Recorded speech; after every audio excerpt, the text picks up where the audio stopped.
Bonjour tout le monde. Alors dans cette vidéo, on va apprendre comment mesurer un volume en physique-chimie. Alors dans la vie de tous les jours, quand vous faites de la cuisine, vous utilisez souvent ce qu'on appelle un verre doseur. Ce verre doseur, c'est en fait juste un récipient sur lequel il y a des graduations, environ tous les 10 centilitres, qui vont vous permettre de savoir quelle quantité de liquide vous mettez à peu près. Alors, ces graduations, on les retrouve sur la verrerie qu'on a l'habitude d'utiliser, par exemple sur ce bécher ici, où on voit une graduation tous les 50 millilitres, ou sur cet Erlenmeyer ici, où on peut également voir une graduation. Seulement, ça c'est bon pour la cuisine, parce que on n'est pas extrêmement précis. Quand on va faire de la chimie, on a besoin d'une précision beaucoup plus importante. Et donc pour cela, eh bien, nous allons utiliser ce qu'on appelle une éprouvette graduée.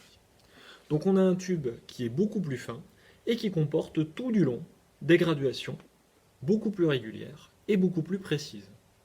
Donc il existe différents types d'éprouvettes avec des volumes différents.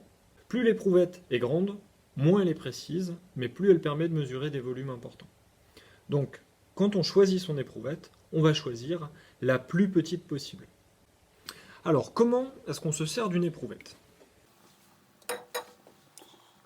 Je vais, pour faire un exemple, décider de mesurer 30 ml. Donc la première chose à faire, c'est de m'assurer que mon éprouvette est placée sur une surface bien à plat. En effet, le niveau de l'eau va être horizontal.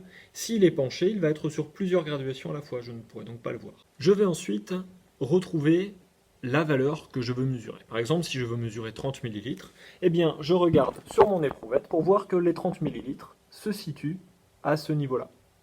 Je vais donc remplir approximativement jusqu'à 30 ml.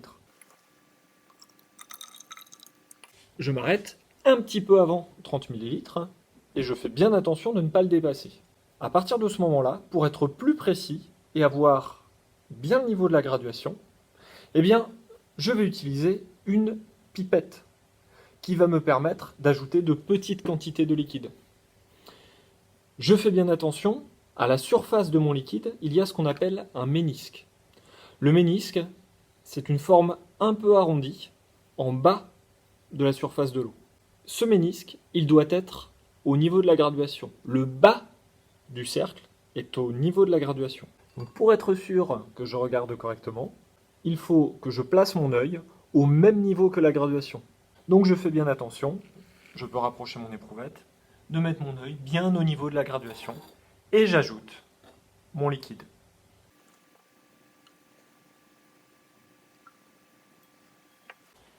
J'ai maintenant mesuré mes 30 ml.